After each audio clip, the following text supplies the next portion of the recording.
इस वक्त मैं पहुंच चुका हूं चंद्रकांता किला।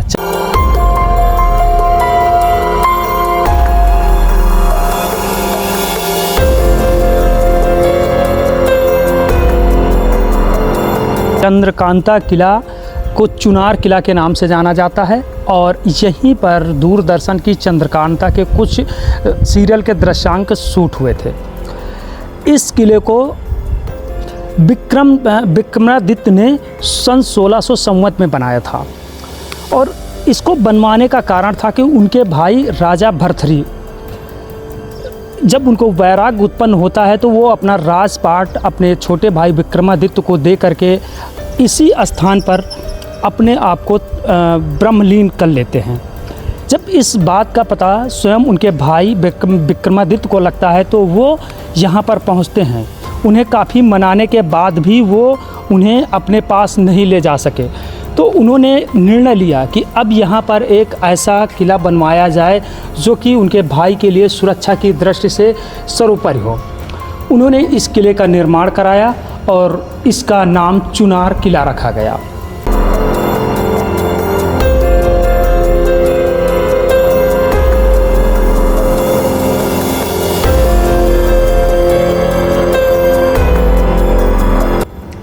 यहाँ पर आप जिस स्थान पर हम पहुँच रहे हैं इसे सोनवा मंडप कहते हैं। इसे राजकुमारी सोनवा के नाम पर इस किले का नाम सोनवा मंडप रखा गया है। जहाँ पर हम मौजूद हैं इस मंडप का नाम राजकुमारी सोनवा के नाम पे रखा गया था। यहाँ पर एक और जनश्रुति है कि यहाँ पर एक नैना और एक जादूगर रहता था और कहते हैं कि नैना के नाम पर इसे नैनागढ़ भी दिया गया था।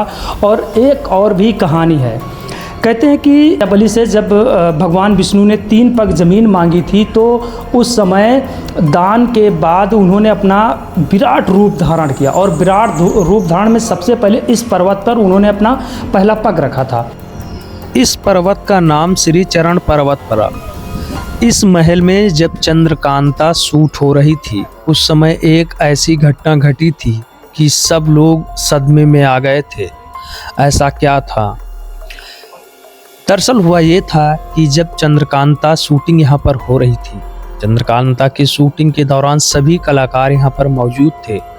रात का समय था, रात की शूटिंग थी, लाइटें जगमगा रही थी, लेकिन यहाँ की कुछ सुगबुगाहट लोगों के लिए अखड़ने लगी। जब उन्होंने ध्यान से सुना तो उन्हें लगा जैसे इन बैरकों के बीच से कोई आवाज़ आ रही हो। फिर उन लोगों ने शूटिंग कैंसिल की और सुबह का इंतज़ार होने लगा। जब सुबह हुई, लोगों से पूछा गया कि ऐसा क्या है, तो लोगों ने बताया कि ये महल कैद खाना था। यहाँ के इन बैरकों में कैदियों को रखा जाता था और उन्हें प्रताड़ित किया जाता था और कुछ ऐसे कैदी भी थे जो इस महल में ही दम तोड़ दिया था।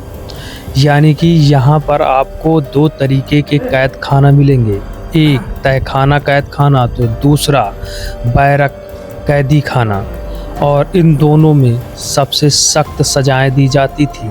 यहाँ तक कि मुजरिम दम तोड़ देता था।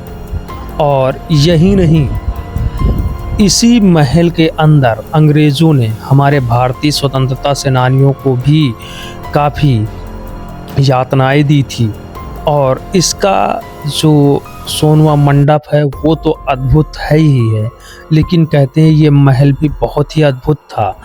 और इसका कुछ भाग तो पुलिस प्रशासन को दे दिया गया उनके प्रशिक्षण के लिए, लेकिन कुछ भाग है जिनमें सभी पर्यटक आ सकते हैं और इसके वास्तुकला को और इसके नमूनों को देख सकते हैं और इसके इतिहास को भी समझ सकते हैं। ये किला अपने कई सारे राजों को अपने ही दामन में समेट करके रखा है।